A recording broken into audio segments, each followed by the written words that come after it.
Hello everyone. 20 years ago last week, on 4th September 2003, on what I recall was a windy morning, I stood with the other VIP guests at the rotunda end of New Street, Birmingham, to witness the unveiling of the bronze bull statue and the then leader of Birmingham City Council, Albert Bohr, open the new Bullring. And it was a culmination of a 5-year process that had seen my then firm Eversheds deal with the lettings. The developer, the Birmingham Alliance, our client, was a partnership between Henderson Global Investors, Land Securities and Hammerson, who was the lead partner, certainly as far as the instructions to the professionals were concerned. And the legal history was that the acquisition, the development and the pre-lets to the two anchors, Selfridges and Debenhams, had been dealt with by Hammerson's London lawyers, Herbert Smith, but the decision had been taken to use one of the Birmingham mafia, in the client's words, for all the other lettings. So in 1998, as a 3 to 4 year qualified solicitor, I was part of the presentation team when we tendered for the work. I always like to think that my being at the presentation might have gone some way towards us winning the work. I think it's still a sound move today when pitching for major projects not to blitz presentations with an array of partners, but to have somebody there who is actually going to be part of the team doing the work.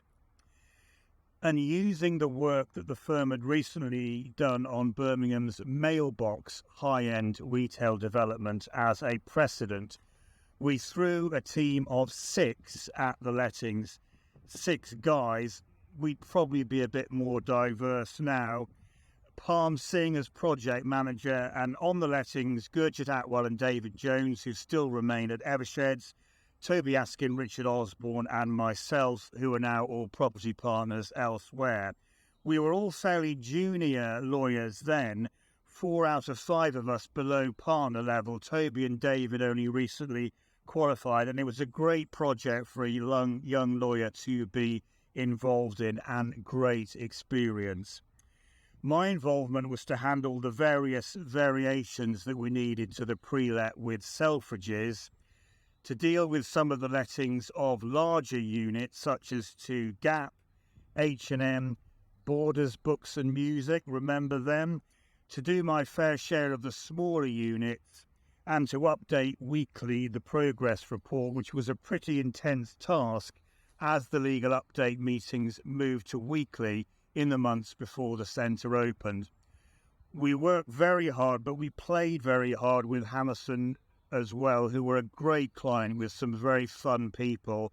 And I think the 2 overriding feelings on that day 20 years ago were solidarity with the clients and the other professionals, and a great feeling of reward at seeing the physical results of what you've done. And I always say that property is the greatest discipline for a business lawyer because it's just so very tangible.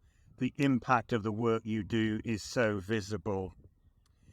Now, Bullring Mark I, which opened in 1964, is summed up perfectly, I think, by Wikipedia.